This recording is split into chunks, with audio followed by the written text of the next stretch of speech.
Love the American accent. I haven't worked out how to change that. It's a bit like sat nav. Yeah. I'm sure you could change it to your preferred accent. Welcome, everyone. We'll just give it 1 minute whilst everyone connects in now that we've started the webinar, and then we will kick off. Sure.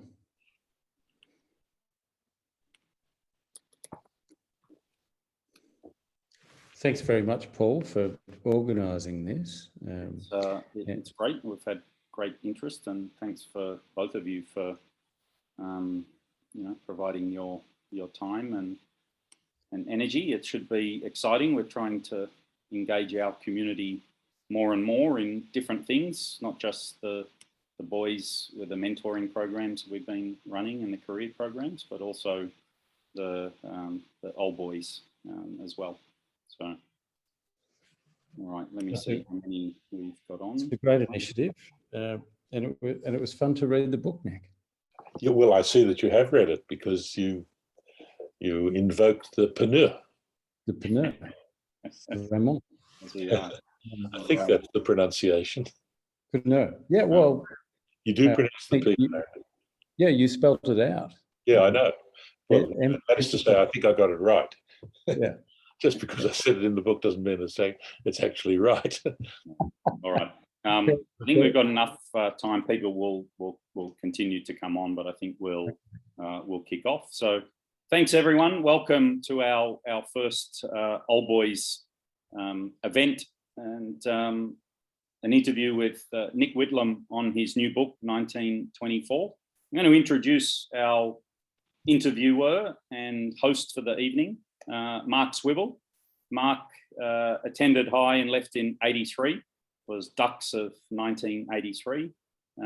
He won the Hume Barber Trophy and also was part of the team that won the Hume Barber Trophy, and also won the national and represented Australia in the debating championships at Oxford, I believe. Mark, is that correct where it was, or just in? I was actually in, no, it was the Plain English Speaking Award in London at the American Embassy in May 1984, which is some weeks ago now. Some weeks ago. Some of you, if you've looked at the Flying High recently or attended the Opera House before lockdown, would know Mark as the MC of Dostoevsky, the leading genuine faux Russian choir in the Southern Hemisphere, which has provided a lot of joy for many people, including some Australian Russians who I understand gave tearful standing ovations at the Opera House, Mark.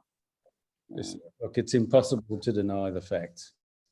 So with that, I'm going to pass over to you, Mark, to run the session, and we'll go from there. I'll be on.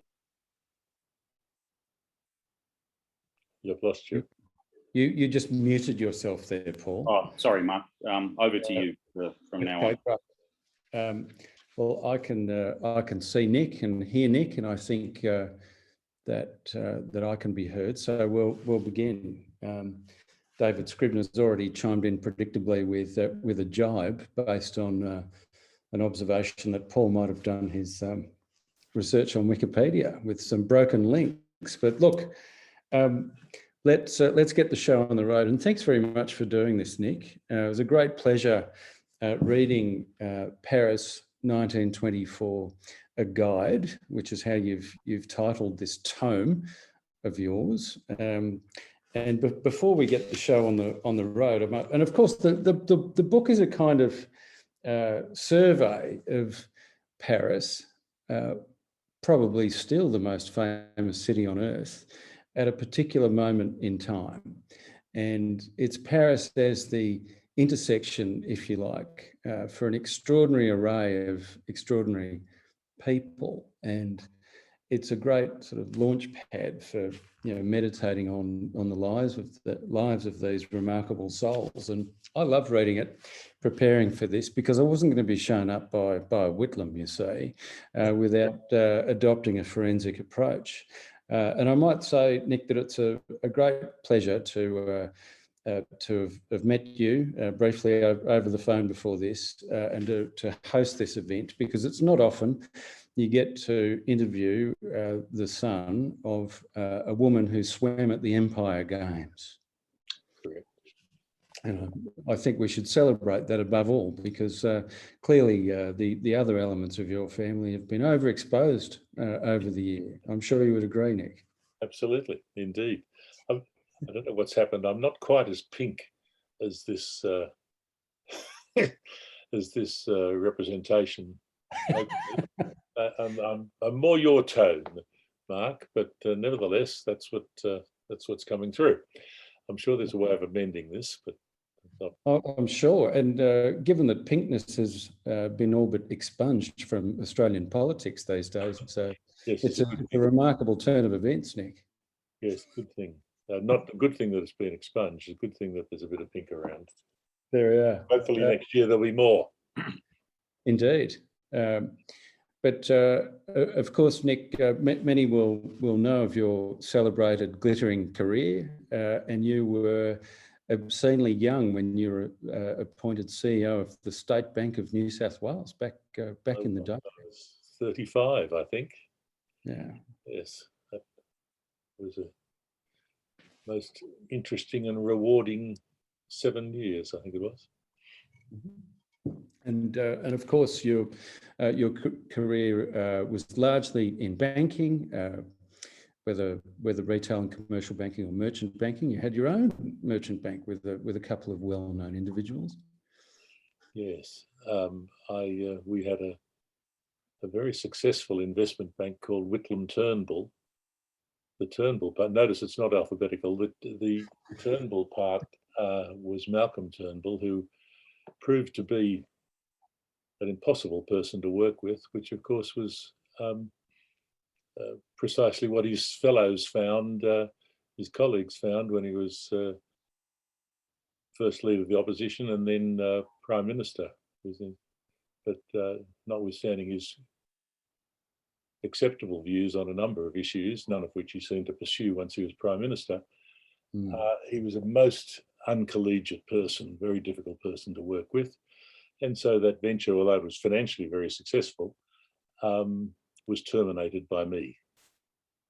Right. After 3 years. There we are. Well, that's a fairly spicy remark to begin the proceedings with, Nick. And I look forward to hearing what you really think.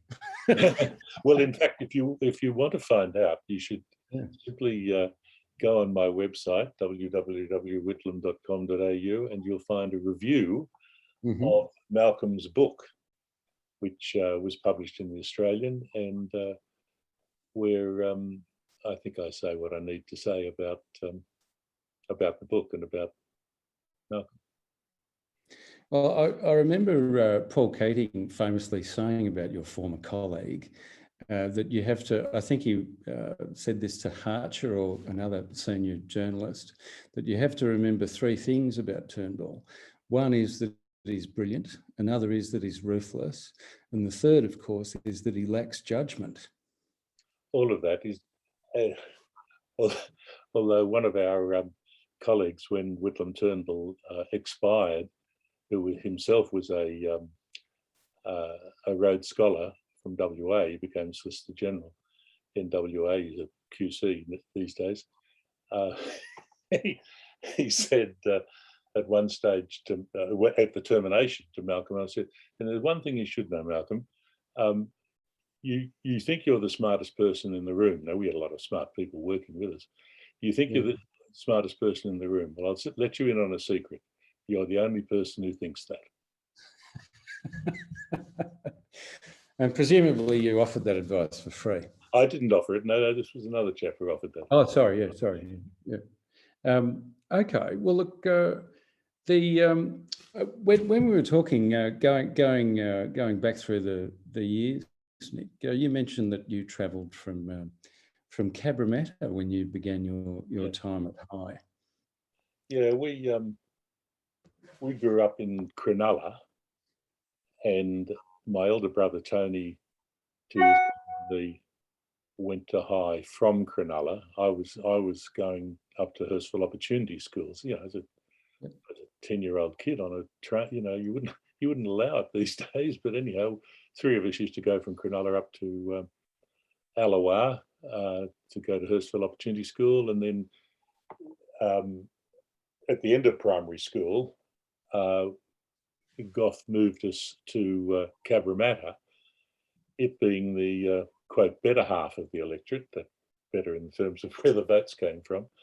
My brother hated it. I didn't care so much. What was important to me was, you know, could I swim? Was there a decent swimming coach around? And so I commuted from Cabramatta to Central and took the tram, and then within a year or so it was the bus up Cleveland Street to High. And, you know, as a result of all that, I, you know, stopped on the way for swimming training, if you will. I got to know the rail system pretty well. Yeah, well, that I reckon that would have been one of the longest commutes. I mean, there are a couple of guys from the Shire who were in our year, and maybe one or two from the Northern Beaches. I mean, I travelled in from Little Bay during my time there, and no one had ever heard of it. Well, I must say, when although I do know that kids come from Campbelltown these days. I mean, I've seen them in their uniforms out there. But that would have been one of the longer commutes. And I remember in my final year, 62, my parents had their first substantive trip overseas on the government. He was the deputy leader of the opposition. And we stayed with my grandparents, my mother's parents, or I stayed, because my brother Tony was by this stage in Canberra at the ANU, in Vaucluse. And it was incredible, you know, there was a bus down the road that would take you straight to Sydney High, you know, dedicated bus, past a couple of other schools, dropped people off. And I think Sydney High might have been the last one. And then coming home, if you didn't have football training or something, there was a bus waiting outside the gates, and it took you straight back to, you know, to where they lived. Yeah. It was a great luxury. So just painting a picture of the family home in those days, whether in Cronulla, Cabramatta or Vaucluse, there must have been some pretty interesting characters who would pay the family a visit. Who were your favourite people to sort of, you know, have a beer at the end of a hard day's politicking? Well, I didn't have a beer that was a child, and nor was my father much of a drinker. I mean, when we were late teenagers, I suppose, my brother Tony and I would occasionally, and later, accompany my father into a pub with, you know, the local Labor Party members, and Gough would always, he'd have a few sips and things, and but he'd tend to pass the beer down to us, which was perfectly acceptable as far as we were concerned. But look, it was a suburban existence, the Cronulla bungalow, and then the bungalow that they built in Cabramatta, which, by the way, has now been we put together a consortium to buy it, and it's gone into the Whitlam Institute and will be a museum, if you will. This is where Gough lived with his 4 children. Is that where he actually did live for 20 years? When he was as important as he ever was, and both as deputy leader, and then prime minister. And it'll be a museum. You know, you could kick the tires and see, you know, whose bedroom was what, but it'll actually be an exhibit, I think, of multiculturalism, which is rather a good idea for Cabramatta. Oh, yeah. No, it's a fantastic project. And I guess, Nick, if we move gently towards the book. Yes, please. No. It's on so the personal awkwardness. What's that? The personal awkwardness is over. Yes. Because this really is a shameless attempt to move units, isn't it? Absolutely. We've had a. And although the the book is available both on the e-edition on Amazon and in the proper book. I do recommend the proper book, not because I get better royalties, you get the same royalties, but it's as you Mark know, having read it, it's got lots of attractive illustrations and photos, and yeah. And I think I think it's a nice document. It is, and I hesitate to sound like well, I don't want to sound like I'm on the Mike Walsh show sometime in the late 70s, but it would be an excellent addition to any Christmas stocking. If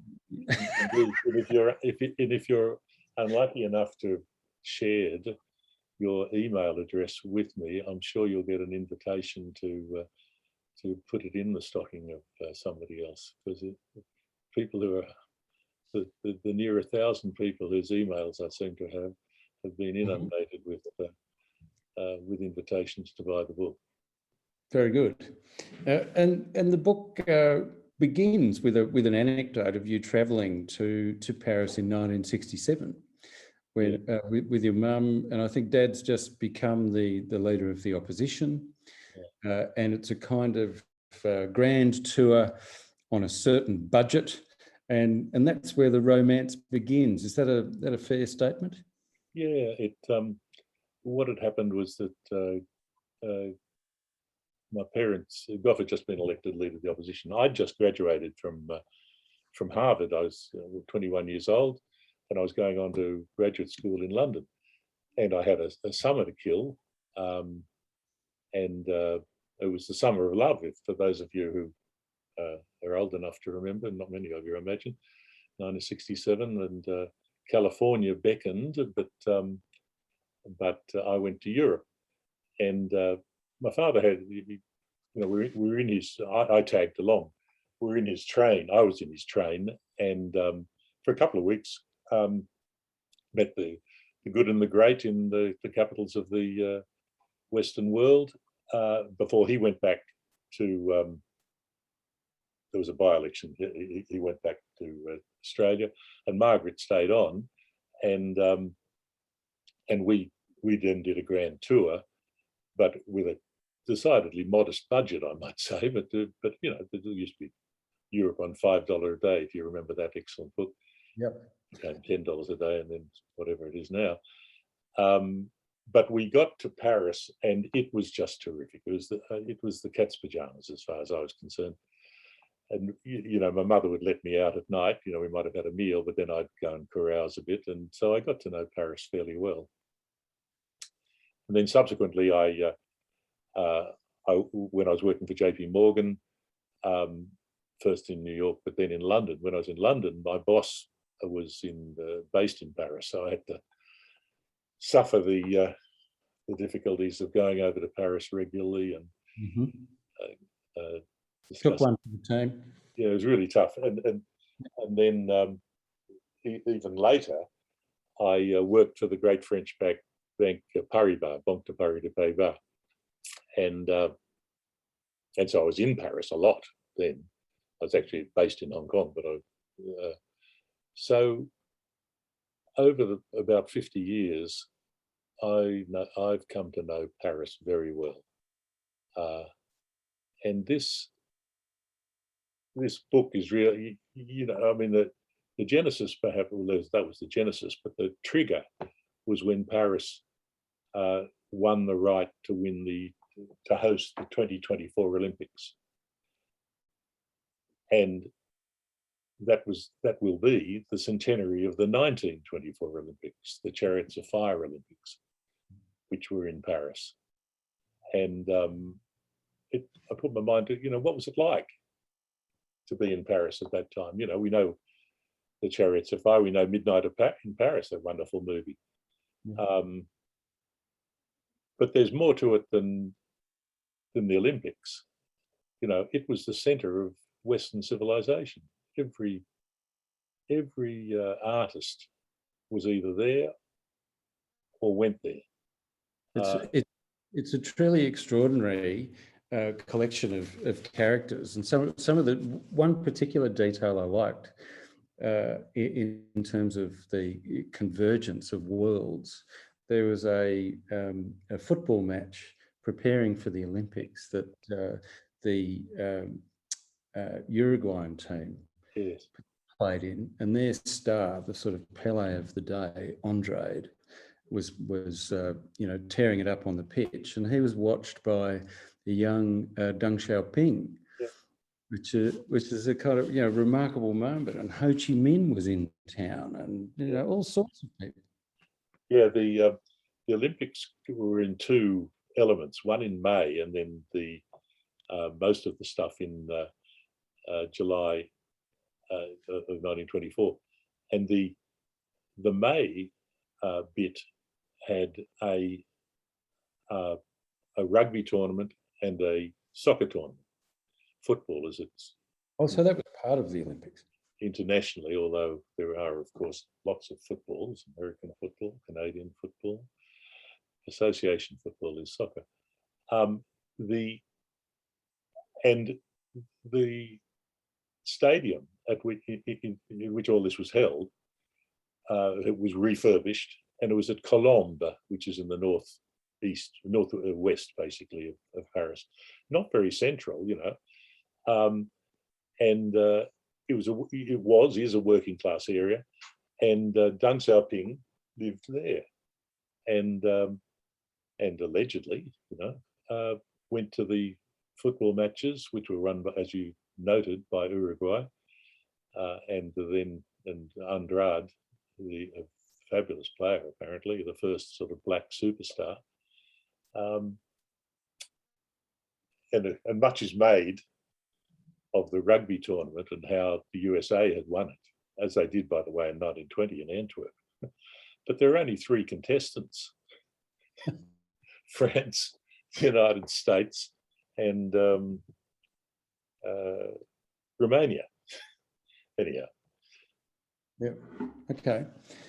So there's a lot of sport. There's a lot of culture, and you choose to begin the story with the African American poet Langston Hughes coming to town. So why did you choose Langston? Well, I chose. Well, Langston Hughes was one of the leaders of the Harlem Renaissance, which really started at that point and ran until the Great Crash in 1929. Everything finished. Everyone was interested in black people and Harlem until the crash, and then everyone was interested in themselves and surviving. And Langston Hughes was, I think, 23, and the reason it's interesting to me, the reason I used it as the introduction to the book, is he arrives in the Gare du Nord. Well, a lot of people arrive in the Gare du Nord. It's the what's it called? The London Northern Gateway to the city, or it's like the London Paris train, the fast train. Yeah. Oh yeah, Eurostar. Eurostar. And so you arrive in the Gare du Nord today, just as you did in 1924. And so he arrives. He jumped ship in Holland, and he took the overnight train. And he arrives there. And there are a number of things. One, when you get in the city, or when I get in the city, I walk around it. Well, that's what he did. So I used that as a means of introducing Paris. Also, he's a very interesting character, and it's interesting in itself, I think, that he was there in that year, 1924. And further, as you'll see in the book, the negritude, black culture, had arrived in Paris and really started to be celebrated, and there was sort of a two-way flow between Harlem in particular and Paris, with lots of artists, in 1925, not in 1924, not that I'm writing about. In 1925, Josephine Baker arrives. But in 24, Bricktop, the wonderful nightclub hostess, I suppose, came across to Paris and set up her own nightclub eventually. Yep. Yeah. And I guess just to take everyone through the book, you move from Langston Hughes to the meetings between Joyce and Proust, even though Proust dies a couple of years before 1924. It really was the world's literary salon at the time, and and Joyce, in a way, at the risk of adopting an Olympic metaphor, Proust kind of passes the baton to Joyce, and you introduce us to the world that he lives in, and these curious people, including the woman Sylvia Beach, who published Ulysses just before 1924. But it's extraordinary to think that, so there's negritude happening. There's a lot of, there's a big, feminist and overtly lesbian scene happening in Paris. The capital of Sapphic love, no doubt about that. So, the wonderful Natalie Barney had her salon there. Yeah, the thing about Proust, because you can't avoid Proust if you're writing about Paris at any time, I suspect. But he died in late 22, but he was only 51. So all the people who he'd written about and the milieu that he'd written about survived in some respects, because a lot of people don't die at 51. And to pick up your bit about Sylvia Beach, that was the same year when he died, was the same year that she published Ulysses for Joyce. Took enormous risks, there were lawsuits everywhere and the book was banned everywhere. But she... For obscenity, just to be clear. Right? Sorry? For obscenity. Yeah, absolutely. Yeah. Well, it's pretty graphic, He describes a hand job that his future wife gave him on their first outing, and I think it was their first outing. Yeah, but that was thought to be a bit indiscreet. Yeah. That was completely. I'm talking about the book now. That's what's in the book. Not in my book. That's what's in Ulysses. Yeah, no, it was. Well, I remember in my father's bookshelf there were certain volumes which received brown paper treatment, particularly the works of Henry Miller, which was another generation away in Paris, a little bit later. In my day, Lady Chatterley's Lover was banned, and I remember my father importing it and it being kept in their bedroom, actually, but we all knew where it was. Yeah. These were among the greatest achievements of the Conservative government of the 50s and 60s. It was important. These are high priorities. Yeah. And you mentioned Natalie Barney, who was a friend of Sylvia Beach's. She had a salon at 20 Rue de Jacob, and the whole world came to visit her, as far as I could tell. She put on a show every week, and a big show like every couple of weeks during the summer. And it was a genuine literary salon, I mean, anyone who was an English language writer, but not just the English language. She was an rich American woman. The local intelligentsia, and she was completely bilingual. The local intelligentsia were all there, and I think that people basically spoke French. But if you were Hemingway, Joyce, I'm trying to rattle them off now. Dos Passos. I don't think Fitzgerald was ever given a Guernsey, and so on. You were invited, but she particularly invited women, and it was a, you know, and she was the great leader of a Sapphic cult. So you're thinking of people like Gertrude Stein and her friend Alice Toklas and that crowd. Absolutely, not you know, but or lots of others that you may or may not have heard of. Oscar Wilde's niece, Dolly Wilde. There were a couple of very highfalutin French women who attracted Barney at different times and stayed in her circle. She spread her favours around a great deal and encouraged others to do the same. But it was even though there was that, you know, that lesbian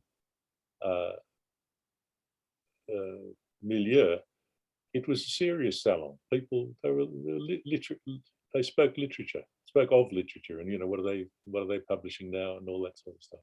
And but the strangest thing, it's not, there was a 20 Rue Jacob, it's still there. Elements of her house. It was behind a sort of like a garage door, which has now been tarted up a bit. But at the same address, there were a number of quite nice flats, which Le Corbusier, the great architect, was in one of them. Oh, right. And Le Corbusier was never invited to the salon. You know, tens of people would walk past his door going into Natalie Barney's sort of a house, cottage sort of thing, and the garden behind, and the temple of friendship, the Temple d'Amitié, where secret women's business took place apparently. But Le Corbusier was never invited. Was that a sort of anti-Swiss thing, do you think, Nick? I think he was a bit of a woman. Well, he was a bit of a womanizer, and she might have. Well, not sure that would have distinguished him in that company, though. But anyway, might have taken offence to that. But when asked, her maid / cook about this, when she was asked, she said, "Well, you can't invite everyone." He was just, you know, the leader of the avant-garde in architecture, and he lived right next door, but he wasn't. You can't invite him. You've got to draw the line. You've got to draw the line. Absolutely. You've got to draw the line. Now, Paul's asked a question, because you mentioned Hemingway a minute ago. Have you taken the Hemingway walking tour? I've taken, no, not an explicit one, but I've been everywhere he lived. I don't take to him. I take to Hemingway's writing, but I don't take to him as a person very much. He wasn't a very nice person. He dropped all these. He never held on to friendships. Very few, anyhow. And he certainly didn't hold on to his wives. Or I don't think he was a very pleasant person, but he was certainly a revolutionary writer. And but you know, in the year. This 1924, which is what I'm writing about, when the Olympics were on, like a number of quite foolish people in Sydney for the 2000 Olympics, he absented himself. I don't know if he absented himself because he liked the idea of the Olympics, which was what a number of foolish people in Sydney did, but he wasn't there. They probably rented out the flat, is probably what they did, and he went to Spain and basically was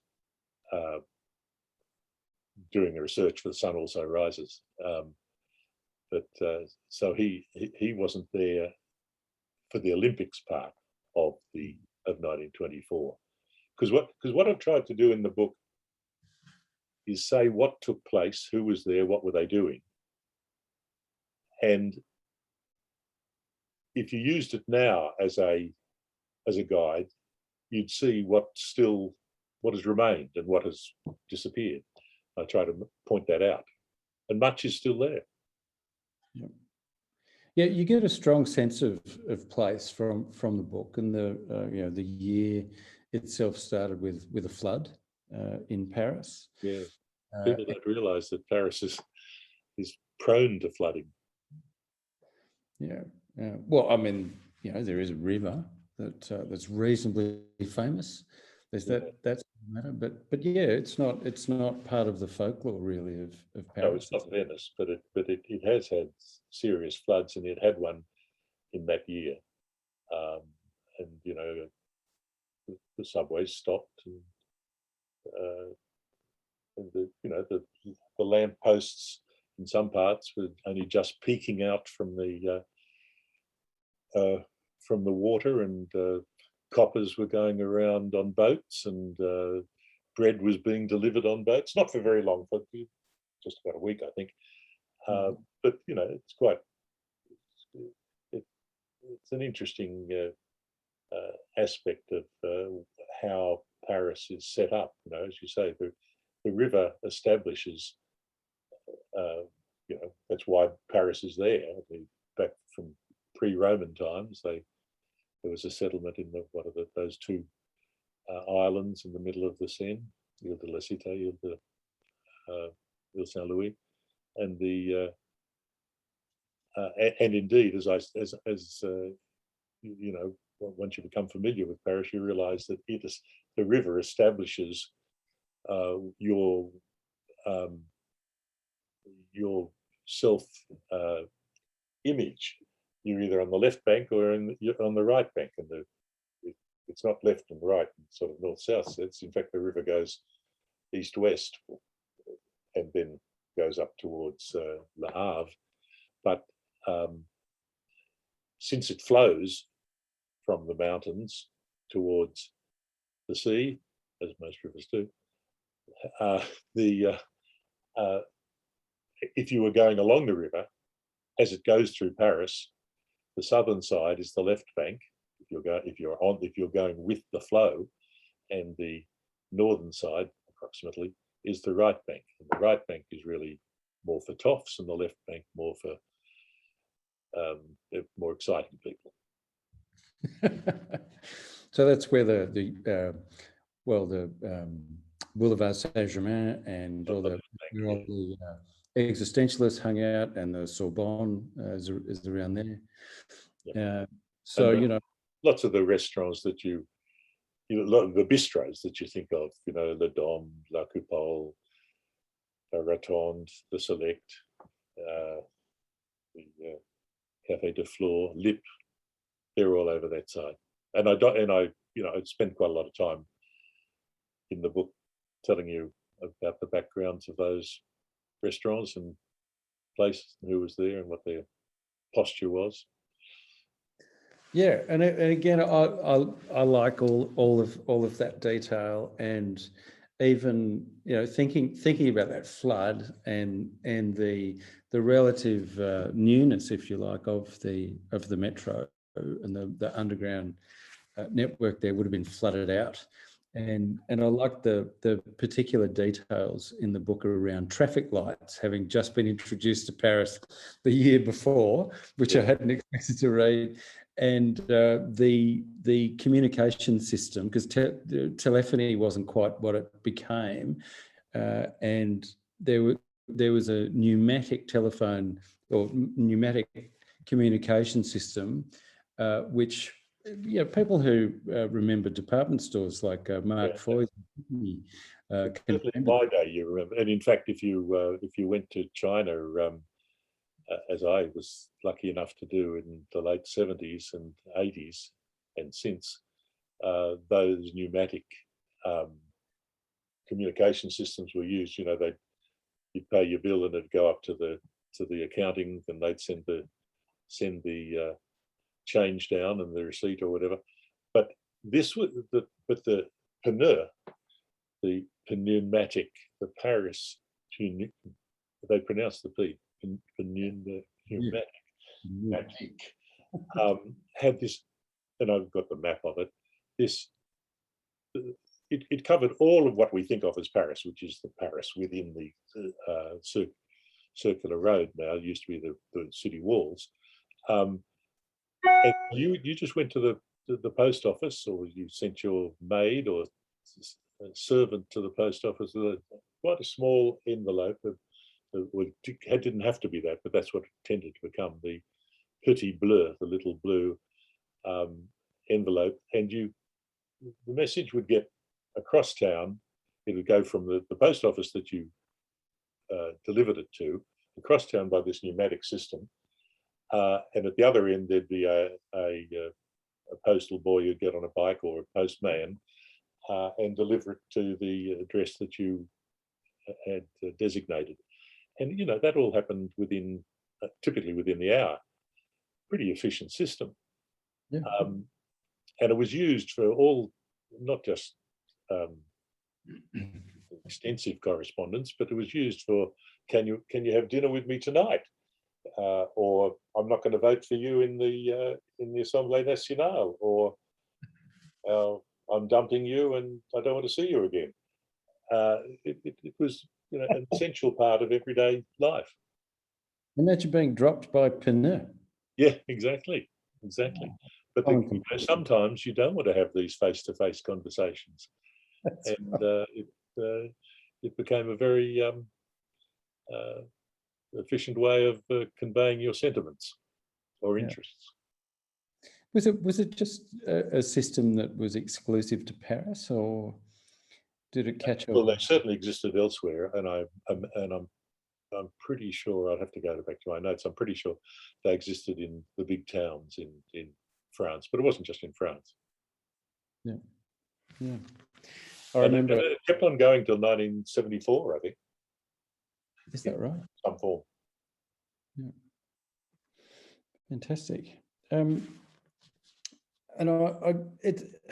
it's unavoidable really to talk about the Chariots of Fire connection to with the 24 Olympics. Nick, it's interesting to look at the characters there with Harold Abrahams and his compatriot Eric Liddell, who famously wouldn't run on a Sunday and all that sort of stuff.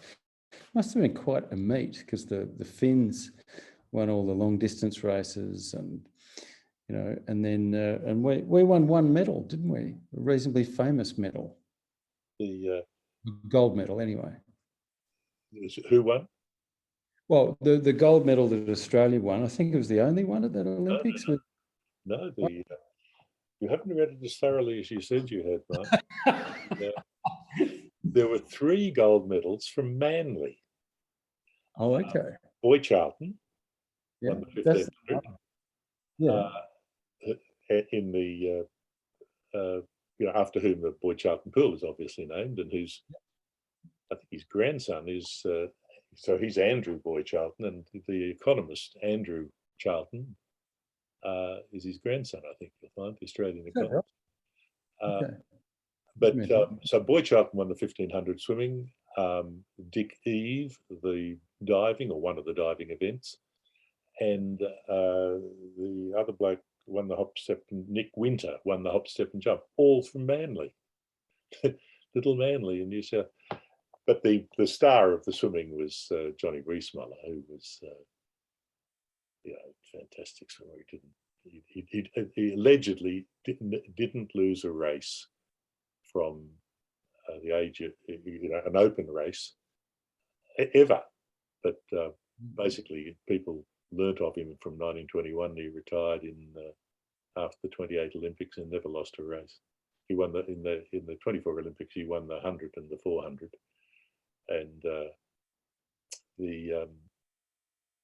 he came third he was in the water polo team, which came third, and he used to put on with a retired backstroker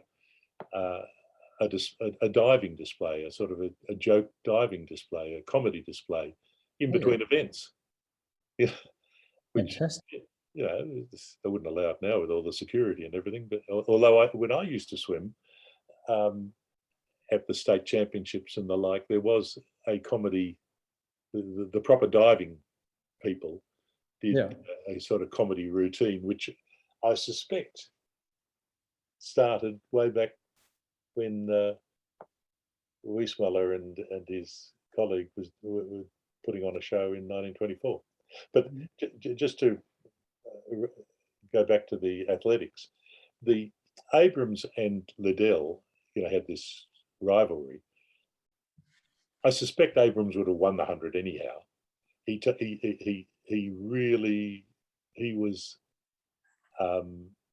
could concentrate. Nothing upset him. He knew how to control his emotions, and he trained very hard. Liddell who won the 400. Liddell came, I think, third in the 200.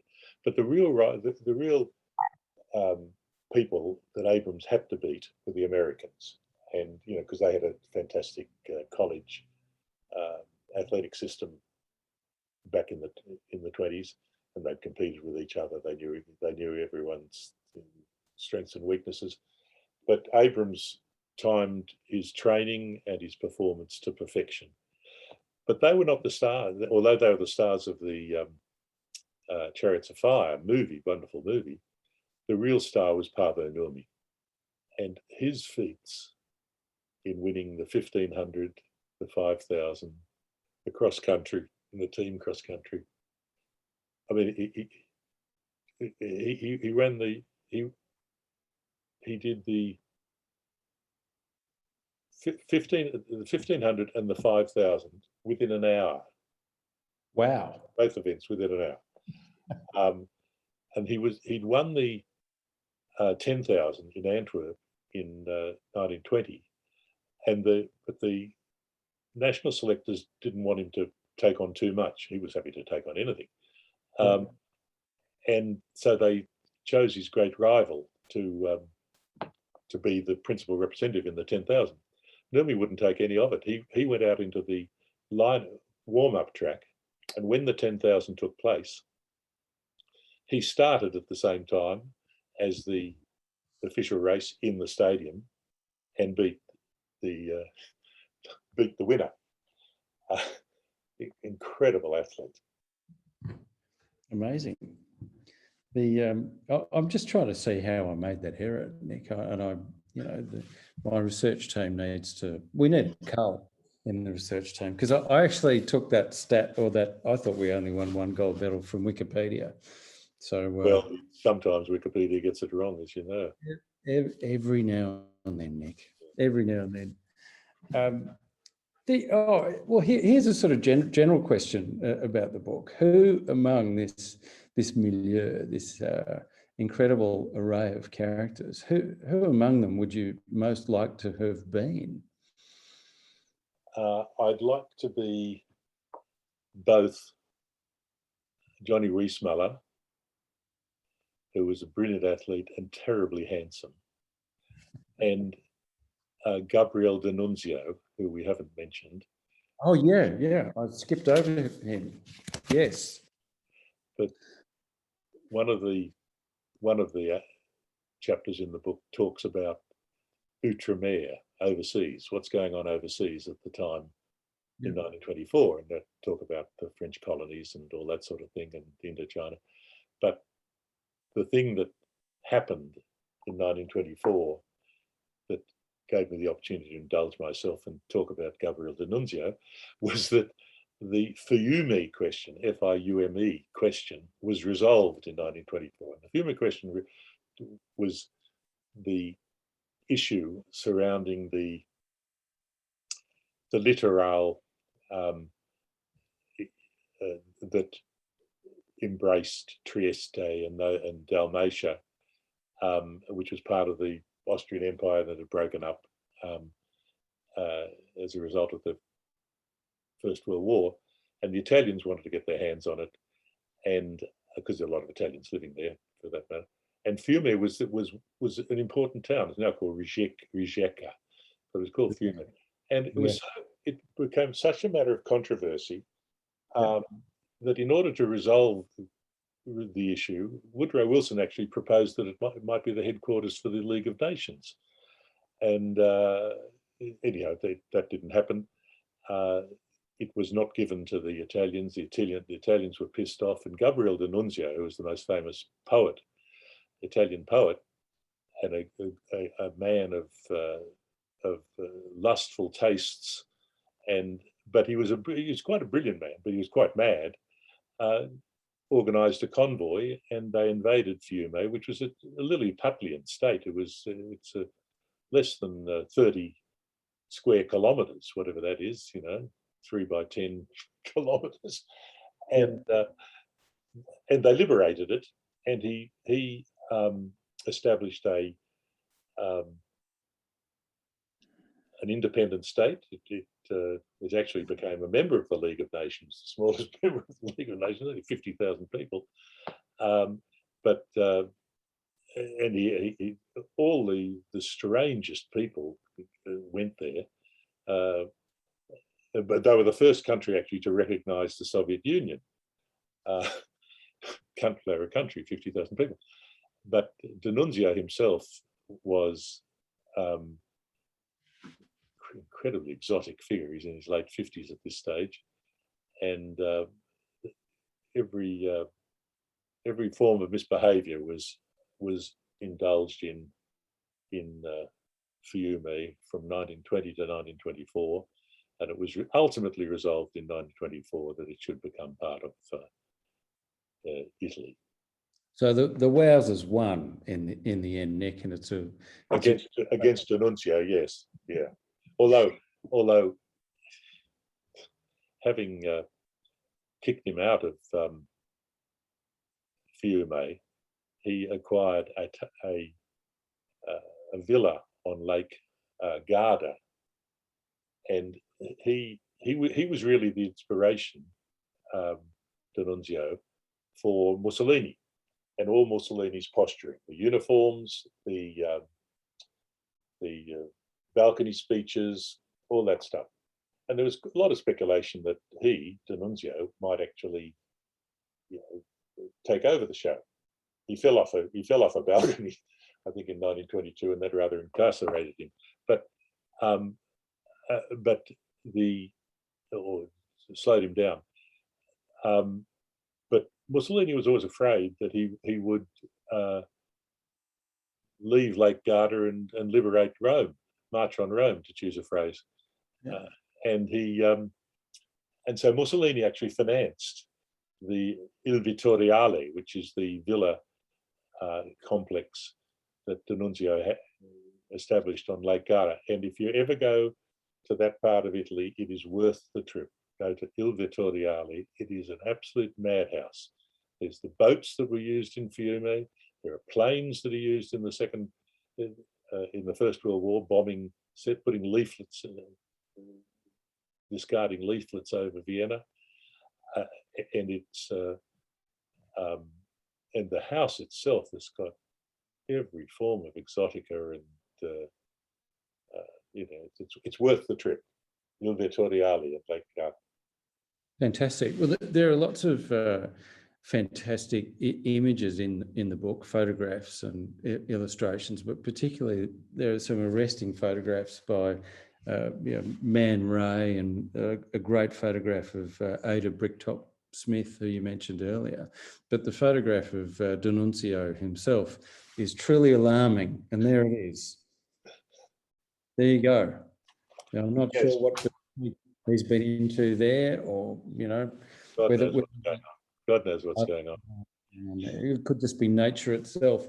Now, Paul's asked a couple of questions of you here, Nick. Did the movie Midnight in Paris have any influence in choosing the subject and creating the visual backdrop for the book? Well, we all love Midnight in Paris, and of course it's a different medium. The movie is a different medium. You can put a lot more information into a book than you can into a movie. The movie, creates a scene, an ambience, but it is much more concentrated on those Americans who were in Paris at the time, who are all in the book. But there's no. I think Gertrude Stein's in it, but there's no Cocteau, or there might have. I don't know in Midnight in Paris if there's Coco Chanel. Certainly not Natalie Barney. it's just a different. It's the same. It's the same era, but it's a different oeuvre. But my choosing the subject is just something that I've been interested in and in effect researching for 50 years, just through osmosis. Yeah. Paul's follow-up question, Nick, is: do you see yourself as the Woody Allen of Australian literature? Well, yeah, Woody Allen's a somewhat controversial character, but I certainly would like to be as successful as that movie was, because it deserves to be successful. The movie, perhaps. No, I'm not sure I see myself as the Woody Allen of Australian literature. Yeah. I'm glad that who did it come from? But I'm glad the term literature was used. It was from Paul. Was it it drives me mad the way all these academics refer to the literature. The literature. They mean the research on this matter. They're not talking about Shakespeare or Goethe. What about the literature? Come off it. It's not literature. It's research. Anyway, but mine is literature. For avoidance of doubt. Yeah. Well, I think it's just an expression of professional anxiety, isn't it, Nick? That beavering away in the dark and sort of clouds of chalk in their academic circumstances. It's a way of talking it up, really, giving it more weight, I guess. Well, good luck. Good luck. The misuse of the word. Yes, although whether anyone in the I live up in Byron Shire, of course, and so the word research sends shivers down the spine of all good thinking people up here, you see. As it should. Being off, lotus eating in Byron. I digress. Yes, I think the lotus is almost ready for dinner, by the way. Because I've noticed that there's no cocktail arrived for me. Cocktail. That's disgraceful. Now, do we have any other questions from the group there? We've already dealt with the Hemingway walking tour. That's a question from Paul Harrison there. But how are we going? So people can order the hard copy of the book through Amazon in the usual way, Nick? Yeah, Amazon. I know people have Bezos caution, and I think we all do in some ways, but that's it. It's not in the bookstores yet. There's I expect it to be republished by a standard. It won't be a standard publisher. It'll be quite an interesting one, I think, but in a new edition sometime in the future. But that'll take months. But for the moment, it's available on Amazon, both in the e-edition and in the proper book. And they're remarkably efficient. I can't believe how efficient they are. You can, if you deal with Amazon, you know why they're successful. Yeah, absolutely. Not a bad partner to have in this caper. A couple of questions have just come through here. I'll deal with them in reverse. Diane asks, what was the biggest challenge for you, Nick, with this project? Well, it was the publication. I've got a terrific agent, the doyen of Australian literary publishers, and she put it to a couple of the obvious characters, and they basically said, well, why would you want another book on Paris in the 20s? They simply didn't understand where I was coming from. Right.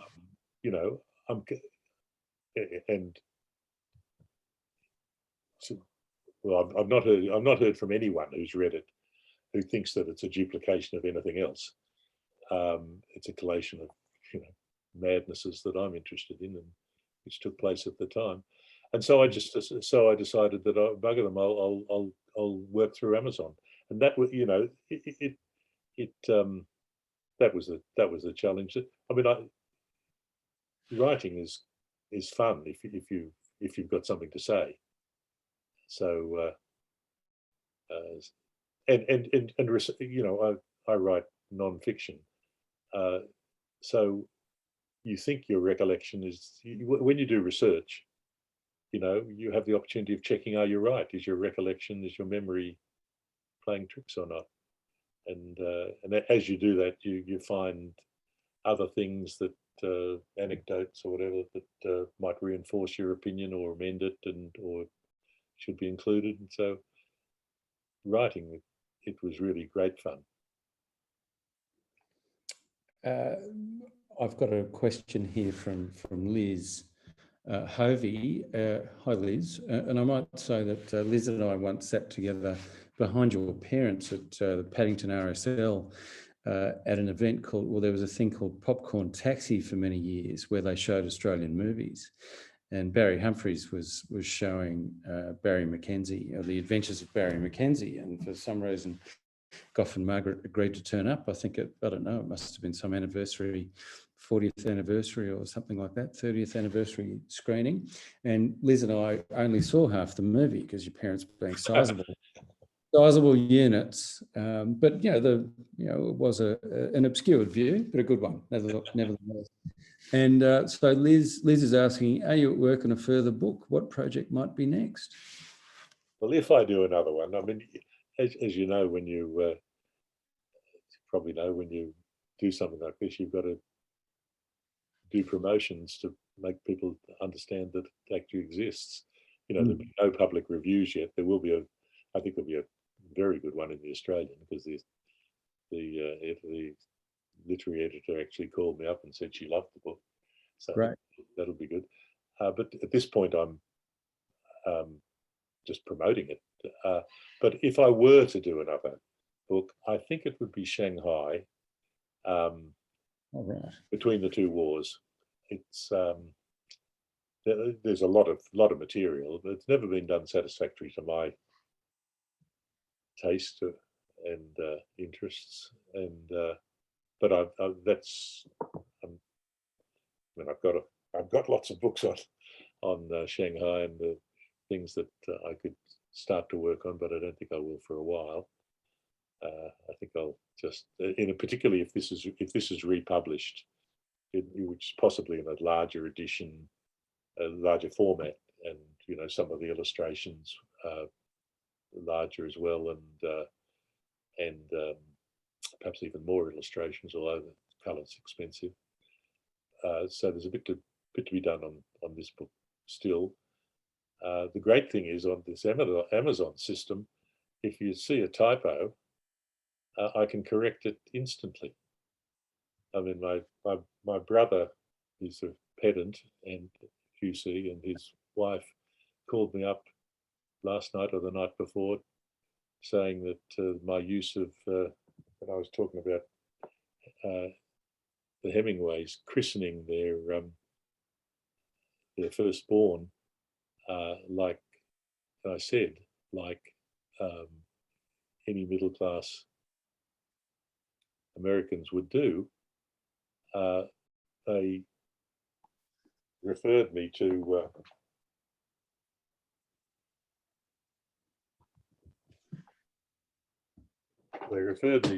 Sir Ernest Gower's Plain Words. He actually didn't have the latest edition, I do, where I shouldn't have said like any American. Oh, that's acceptable, but it's not really acceptable. Like any middle, it should have been as any middle class American. So that was amended from your, and all anyhow, Amazon's pretty amazing. I can correct the text like that.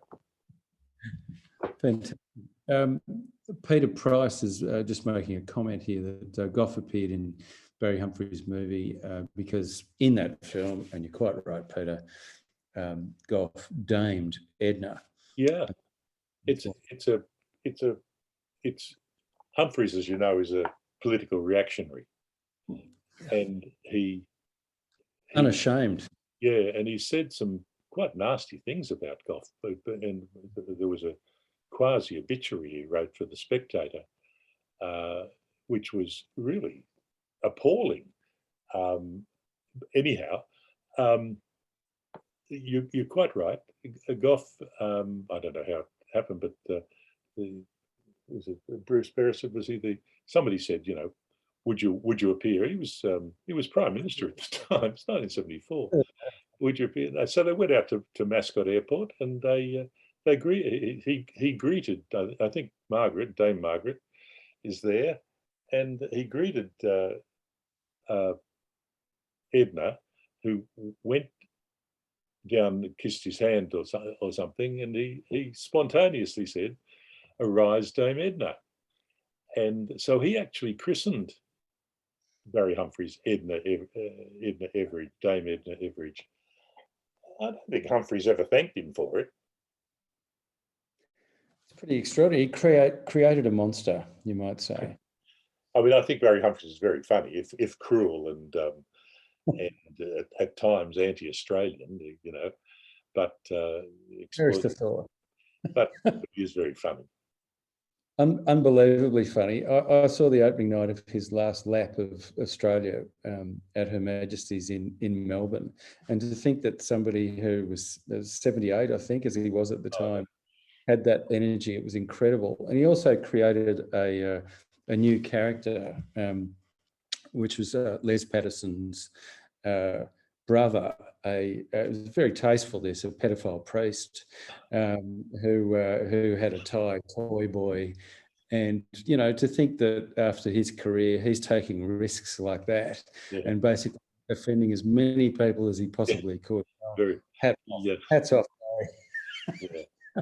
I first saw Barry Humphries in the Phillip Street Theatre. Well, I think I was probably still at Sydney High School. I would have. Yeah. Well, people wouldn't realise that shows like the Mavis Brampton show were first performed there, or some of the early performances of that show, which doesn't get mentioned anymore. But there we are. Paul is asking, Nick, can you share how your experience as an author might inspire our younger high old boy literati? God. Well, all I can say is that I've written 4 books, and they've all given me great pleasure. And whatever the pleasure is in the writing. You know, you write in a sense, you write for yourself.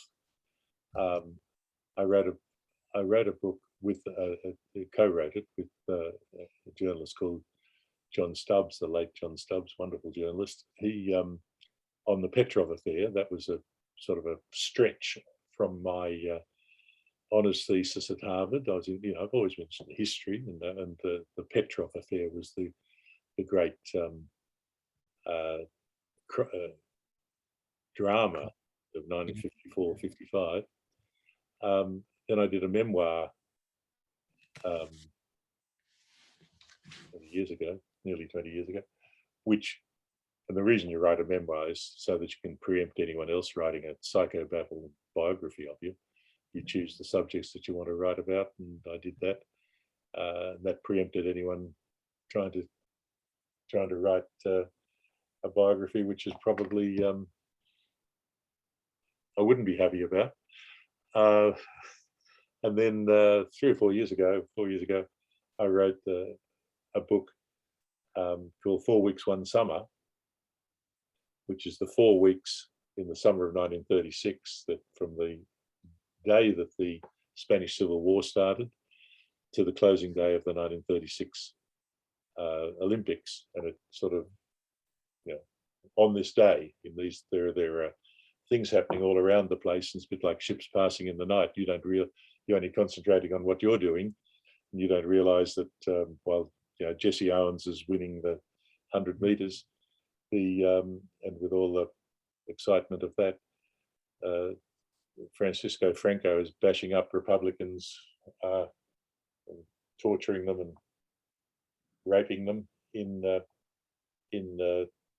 Spain, and King Edward VIII is the king at this stage, the Duke of Windsor.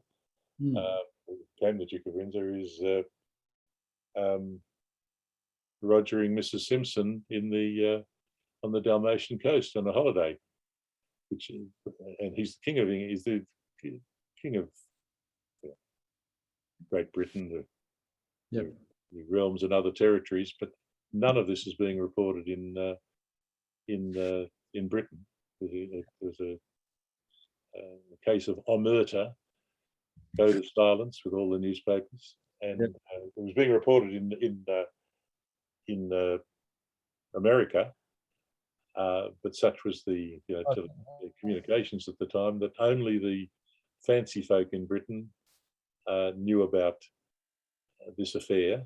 And so that book says all these things are happening, and that was, and all I can do is, as to the Sydney High Literati, is encourage them to write what they're interested in. Somebody else might be interested in it too. Well put. Cocktails haven't come yet, but Well, the wife's drunk, actually. Drinking for two. Well, that's right. So I think we're getting a strong signal from the leader of the opposition there. it might be, yeah.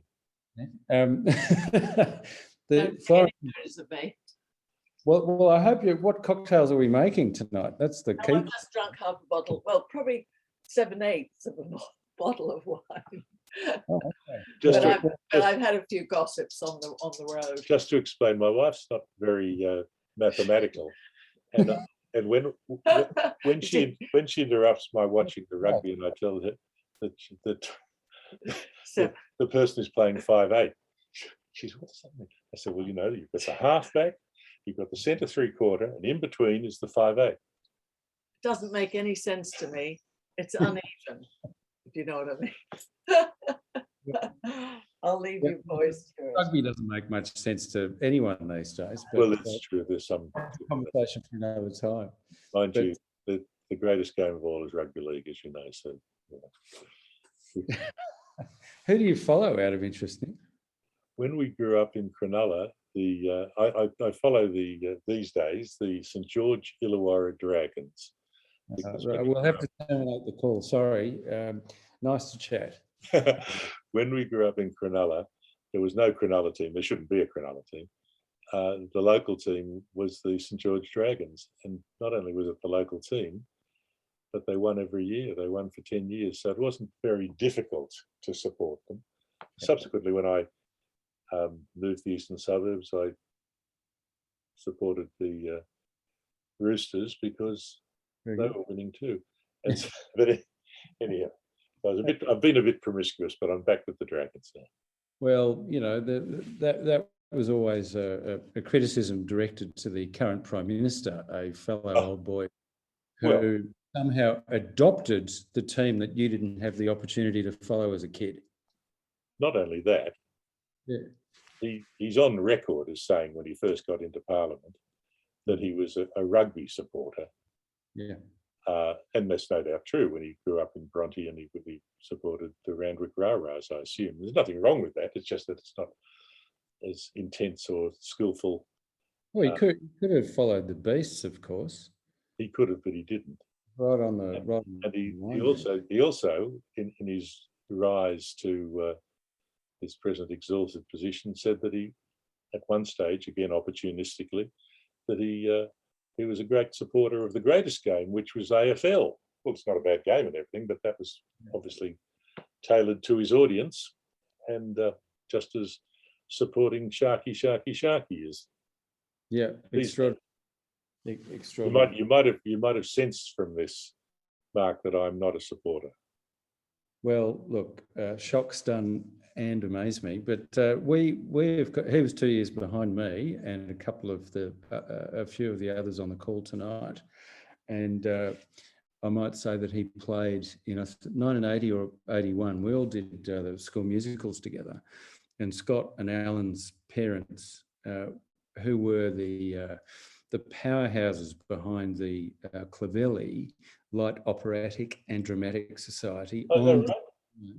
Let the record show. It's a cast iron fact, and they did the makeup and wardrobe. Of course, John Bell and Anna Volska were parents at the girls' school next door because Hilary and Lucy were there around the same time. So it was quite an interesting sort of meeting of cultural influences. And Scott played the Artful Dodger in Oliver, a role he's been playing? Obviously. Well, I must say he goes up in my mind, in my esteem, for that background. I did not know it. And the other thing I will give him, when we put together the consortium to borrow the money to buy our old house in Cabramatta, he took the initiative to take us out to repay the loans and gift the house to the Whitlam Institute at Western Sydney University. So while I'd never vote for him, and every policy issue we're opposed to it on, he's not all bad. Not all bad. No, few people are. Yeah. And I guess we're probably, heading towards the end here, and I hear coughing from Mrs. Whitlam in the background there. Clearly, the eighth is insufficient, and your presence is required, Nick. But Florence is asking, which role do you enjoy the most, swimmer, banker, or author? Oh, well, it's an interesting question, isn't it? The swimmer when I was winning, that was terrific. Although the terrible thing about sport is everyone finds their limit, and I found mine. I'd won the state championships and everything. I was, sure I was going to go to the Olympics, although that in fact proved well to be beyond my league. But there was a bloke from Muswellbrook who was a year behind me. He'd finished behind me in the under 14s state championships, and when we went to the juniors, which is the under 16, so he's still under 14, but he'd finished behind me, so nobody took any notice of him. Ian O'Brien then won the juniors, and the next year won the Empire Games. Then he won the Olympics Games in 1964. So the thing about sport is, unless you're Jesse Owens or Ian O'Brien, you find your limits.